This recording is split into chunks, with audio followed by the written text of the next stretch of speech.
पशुपतिनाथ र काशी विश्वनाथ हिन्दू धर्मावलम्बी, बौद्ध धर्मावलम्बी, जनै धर्मावलम्बी, शैव धर्मावलम्बी, वैष्णव धर्मावलम्बी, नाथ र सिख धर्मावलम्बीहरूको पनि आस्था र सम्मानको केन्द्र रहेको छ।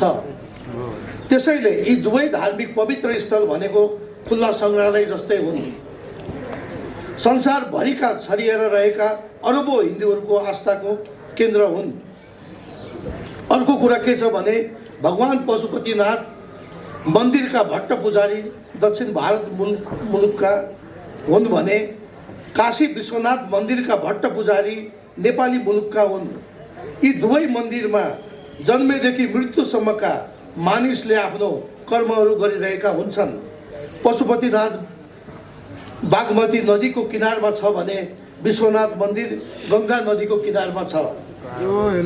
बागमती नदी र गङ्गा नदीको महत्त्व बारेमा पुराणमा समेत उल्लेख गरेको पाइन्छ। त्यसैले एकपटक विश्वनाथ मन्दिरमा दर्शन गर्ने हिन्दू दर्शनार्थीले एकपटक पशुपतिनाथको दर्शन गर्नुपर्ने पौराणिक मान्यता रहेको छ। सन् 1979 युनेस्कोले पशुपतिनाथलाई विश्व सम्पदा सूचीमा राखेको छ। पशुपतिनाथको मन्दिर परिसर भित्र साना ठुला गरी 100औं मठ मन्दिर, हजारौं शिवलिङ्ग रहेका छन्। भारतका 4 धाम मध्ये विश्वनाथ मन्दिर एक धाम हो भने नेपाल पशुपतिनाथ विश्वकै हिन्दूहरूको अर्को महत्त्वपूर्ण धाम हो। बागमती नदीमा अस्तु विसर्जन गरिए झै काशी गङ्गा नदीमा पनि अस्तु विसर्जन गरिन्छ। काठमाडौँ प्राचीन सभ्यताको सहर हो भने काशी विश्वनाथ प्राचीन धार्मिक शिक्षाको सहर हो।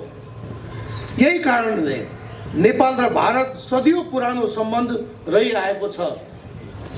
भाषा, साहित्य, धर्म, परम्परा, सांस्कृतिक र रीतिरिवाजले गर्दा दुवै देशको सम्बन्धको गरिमा उच्च भएको छ।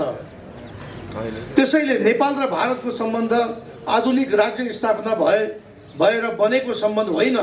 यी दुवै मुलुकको सम्बन्ध भनेको प्राचीन कालदेखि नै धर्म, संस्कृति, परम्परा, रीतिरिवाज, समानताका आधारमा बनेको सम्बन्ध हो। त्यसैले विश्वका देशहरूमा एक देशबाट अर्को देश जान भिसा, पासपोर्ट अनिवार्य चाहिन्छ। तर नेपाल र भारत आवत जावत गर्न भिसा, पासपोर्ट चाहिँदैन र हाम्रो खुला सिमाना रहेको छ। यिनै विशेषताले गर्दा नेपाल भारत सम्बन्ध भनेको प्राचीन, मौलिक र सभ्यताको सम्बन्ध हो। म अन्तिममा के भन्न चाहन्छु भने भगवान शिवले वास गरेको 4वटा धामहरू पशुपतिनाथ, काशी विश्वनाथ, केदारनाथ र बद्रीनाथलाई शिव सर्किट कनेक्सनको रूपमा विकास गरी संसारभरिका अरबौं हिन्दू धर्मावलम्बीहरूलाई चारै धामको दर्शन गर्ने अवसर सिर्जना गरौँ। यो सर्किटको कन्सेप्टले यी शिवालयहरूप्रति अझै धार्मिक आस्थाको गरिमा बढेर जानेछ। आज हुन गइरहेको मोटरसाइकल र्यालीको शुभारम्भ शिव सर्किटको एक खण्डको रूपमा मैले बुझेको छु। यो र्याली नेपाल भारत सम्बन्ध प्रगाढ हुने र हिन्दू धर्मको गरिमा उच्च रहने कुराको विश्वास समेत लिएको छु। पशुपतिनाथबाट सुरु हुने यो र्याली विश्वनाथसम्मको गन्तव्य यात्रा सुरक्षित रहोस् र यो कार्यक्रममा मलाई निमन्त्रणा गरेर भारतीय राजदूत महामहिमज्यूलाई म हार्दिक धन्यवाद दिन चाहन्छु यो अवसर मलाई प्रदान गरिदिनु भएकोमा र यहाँ उपस्थित हाम्रा आदरणीय गुरु लगायत सम्पूर्ण जनसमुदायलाई म हार्दिक आभार व्यक्त गर्दै यो जुन तपाईहरुले यो मोटरसाइकल यात्रा गर्दै हुनुहुन्छ यो तपाईहरुको यात्रा सुरक्षित होस् र सफलतापूर्वक तपाईहरु 6 दिनपछि यहाँ फर्किनुस् भन्ने यही शुभकामना व्यक्त गर्दै अन्तमा तपाईहरुको माझबाट बिदा हुन्छु। धन्यवाद, नमस्कार।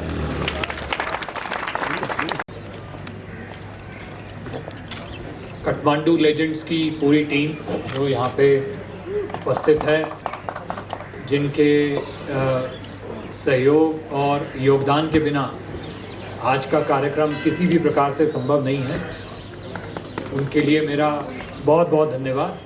और रॉयल एनफील्ड जिन्होंने आगे बढ़ के अपने यंत्र बाइक इस प्रोग्राम के लिए उपलब्ध कराई, उसके लिए भी बहुत बहुत धन्यवाद।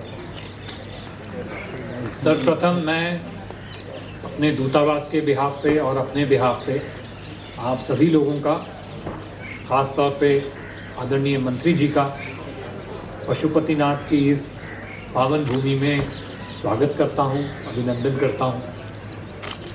आपकी यात्रा एक पावन भूमि से दूसरी पावन भूमि की तरफ, पशुपतिनाथ से काशी विश्वनाथ, ये दोनों स्थान अपने आप में तो केवल एक प्रकार से देखा जाए तो नाम है, लेकिन अगर एक प्रकार से देखा जाए तो हमारी दोनों देशों की सभ्यताओं का एक प्रमुख चिन्ह है। यदि हमारे सांस्कृतिक संबंधों में अगर हमें कहीं अपने जनमान्य के संबंधों के बीच में कहीं पे अगर अमृत्यु की खोज करनी है तो वो इन दो पावन स्थलों पे ही है। दूसरा, हमारे दोनों देशों के बीच, दोनों समाजों के बीच, दोनों सभ्यताओं के बीच में जो संबंध रहे हैं, यदि उनकी निरंतरता का कोई प्रतीक है तो ये दो पावन भूमि स्थल हैं, जो एक प्रकार से हमें सभ्यता के माध्यम में, सभ्यता के लेवल पे जो है एक दूसरे देशों को और हमारे समाजों को एक साथ जोड़ते हैं। आपकी ये यात्रा पशुपतिनाथ से काशी विश्वनाथ की यात्रा, हम इस वर्ष, हमारे लिए बहुत सौभाग्य की बात है कि कर रहे हैं, क्योंकि इसी वर्ष हम भारत की आज़ादी का अमृत महोत्सव 75 वर्ष 8 वर्षगांठ मना रहे हैं।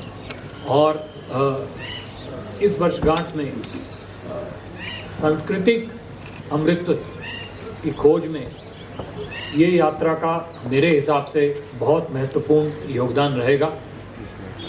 आप देखा जाए तो एक प्रकार से आधुनिक कड़ी है। 50-60 साल पहले किसी ने नहीं सोचा होगा कि बाइक से भी जो है दोनों पावन भूमियाँ कनेक्ट हो सकती हैं, लेकिन काठमांडू लेजेंड्स का ये एडवेंचर है, रॉयल एनफील्ड की ये सहभागिता है, जिसके कारण ये प्रोग्राम संभव हुआ है। मैं सभी बाइकर्स को जो कि इस यात्रा पे अभी थोड़ी देर में निकलेंगे, बहुत बहुत शुभकामनाएं देता हूँ। सफलता की, यात्रा की सफलता की शुभकामनाएं देता हूँ। जिस उद्देश्य से जा रहे हैं उद्देश्य की प्राप्ति की शुभकामनाएं देता हूँ। और आदरणीय मंत्री जी का बहुत बहुत धन्यवाद करता हूँ कि उन्होंने आज अपने मूल्यवान समय निकालकर हमारे साथ यहाँ उपस्थित होने का निमंत्रण स्वीकार किया।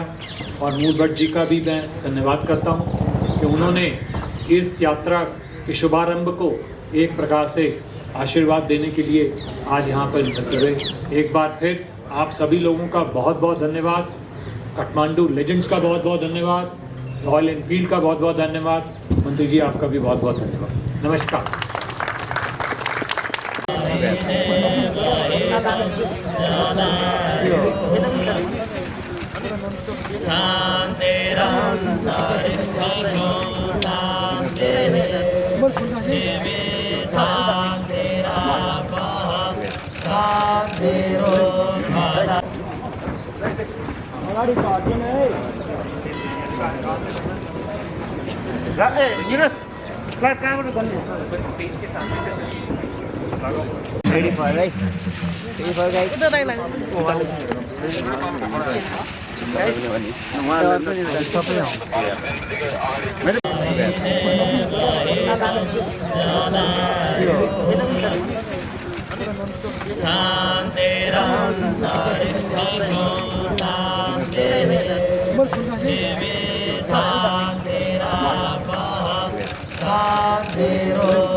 Officially flags off the event from Honorable Minister as well as the Secretary. Excellency and the Indian Ambassador to Nepal, a big round of applause. All the bikers, please start from number 1.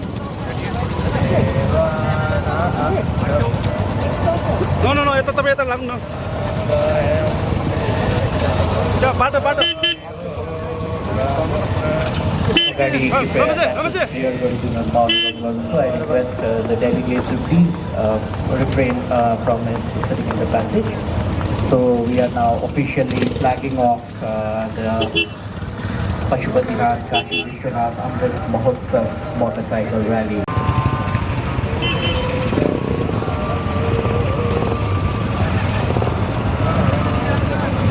Applause.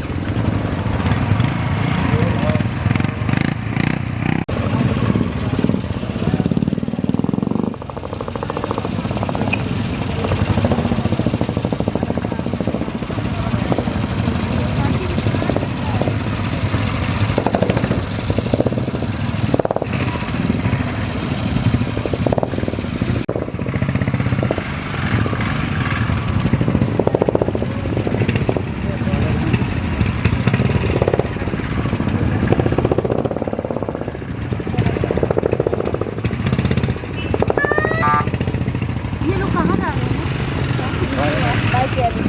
Kashi Vishwanath जा रहे हैं।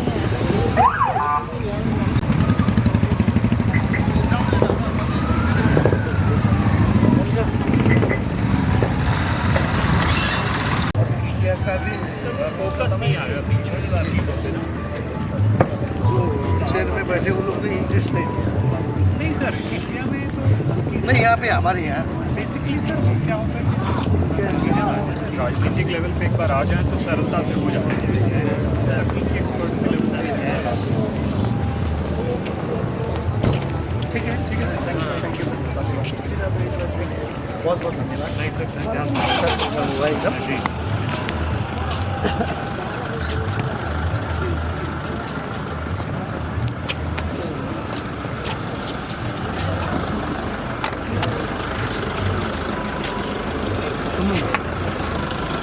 अभी आगे समझ आओ एक second.